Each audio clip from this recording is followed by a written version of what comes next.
এটি উত্তরপ্রদেশের একটি ছোট গ্রামের গল্প। এই গ্রামে মেয়ে হওয়া জন্মগ্রহণ করা একটি অভিশাপের মতো। গ্রামটি খুব বড় নয়, বেশিরভাগ মানুষ চৌধুরী অজম সিংহের ইটভাটায় মজুরি করে পেট চালায়। সেই ভাটায় ধনুয়া নামের একজন লোকও কাজ করে। বয়স প্রায় ৪৫ বছর, অবিবাহিত এবং একা। বিয়ের আশা সে অনেক আগেই ছেড়ে দিয়েছিল। তার বিশ্বাস ছিল যে সে সারা জীবন কুমারী থাকবে। কিন্তু একদিন গ্রামে পুরোহিত তার জন্য একটা মেয়ে খুঁজে আনে। সেই মেয়ের নাম ভুরি। বয়স প্রায় ২১ থেকে ২২ বছর। গ্রামের লোক বলে যে সে খুব অলক্ষী। কারণটিও অদ্ভুত। এখন পর্যন্ত তার ৩ বার বিয়ে ঠিক হয়েছে, কিন্তু প্রতিবারই বর মৃত্যুর মুখে চলে গেছে। একজনের মৃত্যু তো মণ্ডপেই হয়ে গিয়েছিল, দ্বিতীয় সম্পর্ক কখনো সফল হয়নি এবং তৃতীয়টা সবচেয়ে বেদনাদায়ক। বিয়ের দিন বর ঘোড়া থেকে পড়ে মারা যায়। বৌরির বিয়েতে আসা ৫ জন বিশেষ ব্যক্তি গল্পের আসল স্তর উন্মোচন করে। প্রথম হলো চৌধুরী আজমের সিং, গ্রামের সবচেয়ে বড় জমিদার এবং কর্মসংস্থানদাতা। দ্বিতীয় হলো তার ম্যানেজার সৌরভ, যে আগে মজদুর ছিল এবং এখন চৌধুরীর বিশেষ গুন্ডা হয়ে উঠেছে। মজদুরদের থেকে সপ্তাহান্তে টাকা আদায় করা এবং তাদের উপর দাদাগিরি এখন তার কাজ। তৃতীয় হলো গ্রামের পণ্ডিত, ধর্মের নামে ঢং করা, টাকার জন্য তন্ত্রমন্ত্র রচনা করা এবং মহিলাদের সম্মান লুট করা, এটাই তার আসল চরিত্র। চতুর্থ হলো গ্রামের দোকানদার, যে ধার তো দেয় কিন্তু বদলে মহিলাদের শরীরের উপর খারাপ দৃষ্টি রাখে। এবং পঞ্চম সবচেয়ে বিপজ্জনক গ্রামের ডাক্তার, যাকে লোক ভগবান রূপ মনে করে কিন্তু সে আসলে মানবতার সবচেয়ে বড় অপরাধী। বৌরির বিয়েতে চৌধুরীর ২ ছোট ভাই দয়া এবং গোপালও উপস্থিত ছিল। দুজনেই তাদের বড় ভাইয়ের উপর রাগ দেখাচ্ছিল যে সে ধনোয়ার সাথে এত যুবতী এবং সুন্দরী মেয়ের বিয়ে কিভাবে হতে দিল। এরা দুজন গ্রামের নির্বাচিত দুষ্কৃতিকারী। গ্রামের সম্ভবত এমন কোনো মেয়ে বাকি নেই যার উপর তাদের নোংরা দৃষ্টি পড়েছে। বিয়ের দিন যখন পুরো গ্রাম ভোজে মগ্ন ছিল, সেই রাতে চৌধুরীর ২ ভাই যা করলো তা কেউ কল্পনাও করেনি। তারা রাতে গ্রামের একটা মানসিক অসুস্থ মেয়েকে বসন্তীকে প্রলোভন দেখিয়ে জঙ্গলে নিয়ে গেল এবং পশুত্বের সব সীমা অতিক্রম করলো। তারপর এই বয়সে কাউকে সত্য না বলে দেয়, তাকে নির্মমভাবে হত্যা করে লাশ নদীতে ফেলে দেয়। তাদের মনে হলো যে এই ঘটনা আগের মতোই চাপা পড়ে যাবে, কিন্তু এবার কথা শুধু অপকর্ম পর্যন্ত সীমাবদ্ধ ছিল না, এটা একটা হত্যাও ছিল। গ্রামের লোকেরা স্তম্ভিত হয়ে গেল এবং পুলিশ ইন্সপেক্টর চৌধুরীর সাথে পুরনো শত্রুতা সবাই জানতো। পরের দিন যখন চৌধুরী তার ভাইদের অনুতাপ করাতে মন্দিরে নিয়ে গেল, ঠিক তখনই ইন্সপেক্টর সেখানে হামলা চালালো। পুরো গ্রামের সামনে সে চৌধুরীদের ভাইদের গ্রেপ্তার করলো এবং যখন চৌধুরী মাঝখানে বাঁচাতে এলো, তখন ইন্সপেক্টর রাগ করে তার গালে এমন একটা চড় মারলো যে পুরো মন্দির গুঞ্জরিত হয়ে উঠলো। ইন্সপেক্টর গর্জন করে বলল, সামর্থ্য থাকলে তোমার ভাইদের জামিন করে নিও, কিন্তু এবার আইনের পাল্লা থেকে কেউ বাঁচবে না।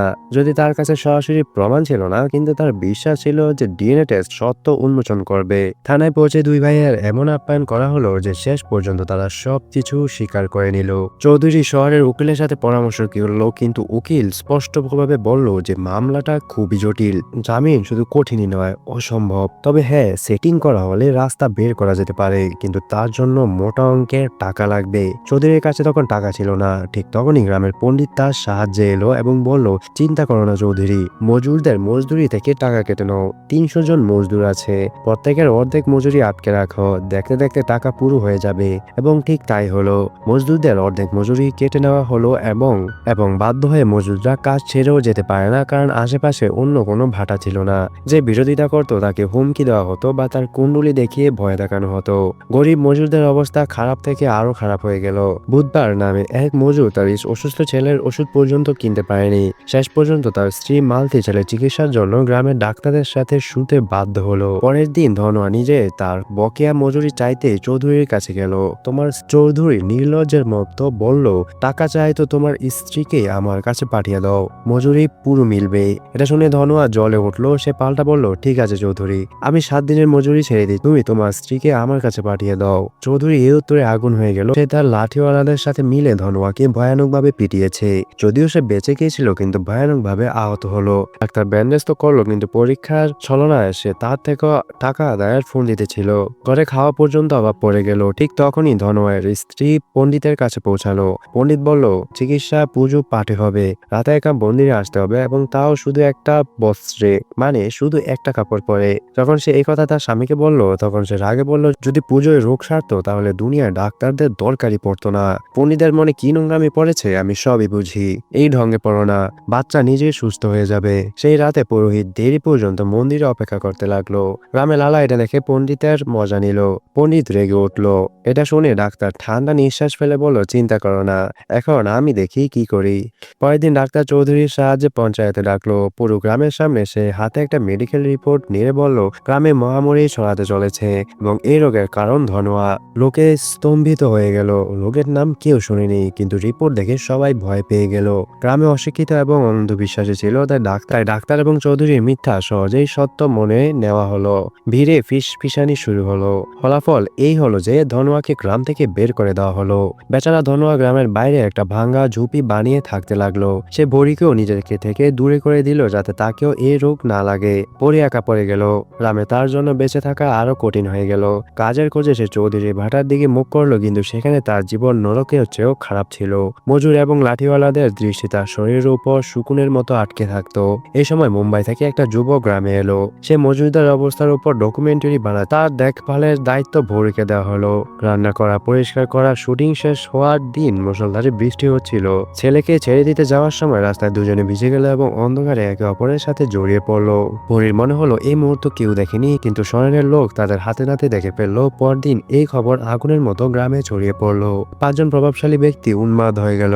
ছেলেকে সবার সামনে ভয়ানকভাবে পিটানো হলো এবং পঞ্চায়েতে ভোরের উপর অভিযোগ লাগানো হলো। তামাশা দেখতে ধনোয়া ছিল।